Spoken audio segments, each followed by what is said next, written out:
Assalamualaikum warahmatullahi wabarakatuh. Hamdan wa syukranillah, wassalatu wassalamu ala rasulillah, wa ala alihi wa sahbihi wa wala amma ba'du. Puji syukur kita haturkan kehadirat Allah Subhanahu wa Ta'ala yang telah memberikan kenikmatan kepada kita semua.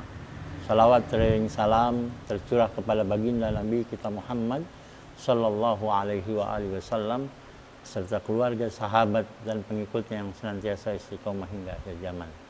Pemirsa Al-Imarah TV, Pondok Pesantren Al-Imarah yang dirahmati Allah Subhanahu wa Ta'ala. Beberapa hari ke depan kita semua akan ditinggalkan oleh Ramadan yang mulia, dan malam hari raya Idul Fitri adalah malam pengantar di mana kita ditinggalkan oleh Ramadan yang penuh berkah, rahmat dan ampunan Allah Subhanahu wa Ta'ala. Namun demikian, janganlah kita menyia-nyiakan waktu malam hari raya Idul Fitri dengan bergembira begitu saja. Kita harus isi malam hari raya Idul Fitri dengan berbagai macam ibadah. Kita harus isi malam hari raya Idul Fitri dengan takbir. Jangan sampai euforia kemenangan di hari raya Idul Fitri melupakan kita untuk senantiasa mendekatkan diri kepada Allah Subhanahu wa Ta'ala. Sebagaimana firman Allah Subhanahu wa Ta'ala dalam Al-Qur'an surat Al-Baqarah ayat 185 yang Allah Subhanahu wa Ta'ala berfirman, "Walitukmilul iddata walitukabbirullaha ala ma hadakum wa la'allakum tashkurun." Dan sempurnakanlah bilangannya. Jika kita sudah 1 bulan penuh melaksanakan ibadah puasa, kita sudah sempurnakan puasa kita selama 1 bulan penuh, maka Allah perintahkan kita untuk walitukabbirullaha ala ma hadakum wa la'allakum tashkurun. Allah perintahkan kita untuk mengagungkan asma Allah Subhanahu wa Ta'ala ala ma hadakum, sebagaimana petunjuk yang sudah Allah Subhanahu wa Ta'ala berikan kepada kalian, wa la'allakum tashkurun, supaya kita menjadi hamba-hamba yang pandai bersyukur kepada Allah Subhanahu wa Ta'ala. Maka di dalam mengekspresikan kegembiraan kita di malam hari raya Idul Fitri, kita bisa melakukan berbagai macam hal. Yang pertama, dalam kondisi minimal kita dapat melaksanakan sholat Isya dan sholat subuh berjamaah.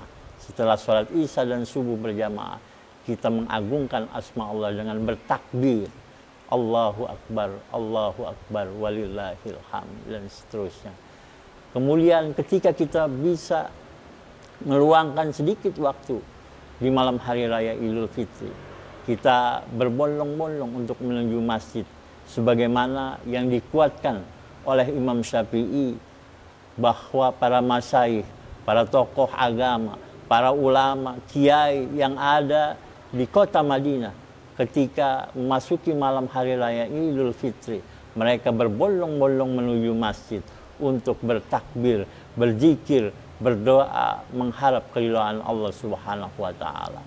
Dan ketika kita memiliki banyak waktu, maka maksimalkan waktu malam hari raya Idul Fitri kita dengan berzikir mulai dari waktu maghrib sampai menjelang hari raya Idul Fitri. Kita luangkan waktu kita untuk mengagungkan asma Allah Subhanahu wa Ta'ala, sehingga puasa yang kita lakukan selama 1 bulan penuh dengan perpisahan di malam hari raya Idul Fitri sebagai pengantar kita berpisah dengan hari raya Idul Fitri betul-betul dapat kita rasakan dan kita resapi. Dan tentunya harapannya dengan kita banyak bertakbir mengagungkan asma Allah Subhanahu wa Ta'ala, harapannya adalah mudah-mudahan puasa kita selama 1 bulan penuh yang kita awali dari tanggal 1 hingga tanggal akhir tanggal 29 atau 30 Ramadan, kita berharap puasa kita diterima oleh Allah Subhanahu wa Ta'ala. Al-Imarah TV, Pondok Pesantren Al-Imarah yang dirahmati Allah Subhanahu wa Ta'ala, mudah-mudahan puasa yang kita lakukan selama 1 bulan penuh ini diterima oleh Allah Subhanahu wa Ta'ala, dan kita dipertemukan kembali di Ramadan tahun yang akan datang. Demikian yang dapat saya sampaikan. Terima kasih atas segala perhatiannya. Mohon maaf atas segala kekurangannya. Billahi taufiq wal hidayah wal afu minkum. Assalamualaikum warahmatullahi wabarakatuh.